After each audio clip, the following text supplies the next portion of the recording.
વાહ ભાઈ વાહ દોસ્તો, આજે મારી સામે જોવા શું છે.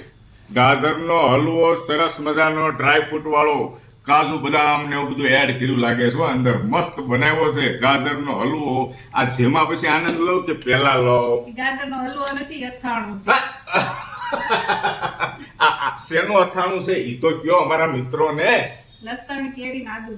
લસણ કેરી આદુનું ખટાશ, મીઠાશ અને તીખાશ ત્રણેય વસ્તુ અંદર એડ થઈ જાય એટલે દોસ્તો એકદમ લસણનું અથાણું છે.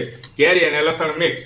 કેરીમાં રાજાપુરી લીધી છે. રાજાપુરી કેરી. રાજાપુરી કેરીનું અથાણું બને એક નંબર હો દોસ્તો. ટ્રાય કરજો, ઘરે બનાવજો. આમ ગાજરના હલવા જેવું લાગે છે. આ જો માસીન ભાણકીએ મોકલાવ્યું છે. હા આ ડ્રાય ફ્રૂટ અથાણું છે. હા એ લોકો બનાવે છે ઘરે. ડ્રાય ફ્રૂટ અથાણું. આ જો બદામ બદામ બદામ છે. ખારક દેખાય છે. બધું છે, અખરોટ બધું. ઓહો હો દોસ્તો, આ અમારા માસીની ભાણકી બેન છે, એને આ સેમ્પલ પૂરતું અથાણું મારા માટે મોકલાવ્યું છે. હા. બરાબર છે. આ રીતનું એ ઘરેથી ટૂંકમાં વેચાણ કરે છે. ઓર્ડર આપો તો બનાવી દે. આ ઓર્ડર આપો, બનાવી દે. ઘરે તમારે મહેનત ન કરવી હોય તો ચોક્કસ તમે માસીની દીકરી બેનનો નંબર હું ઉપર મૂકી દઈશ, તમે સંપર્ક કરજો. ભાવતાલ શું છે એ બધી તમારે વાતચીત કરી લેવી.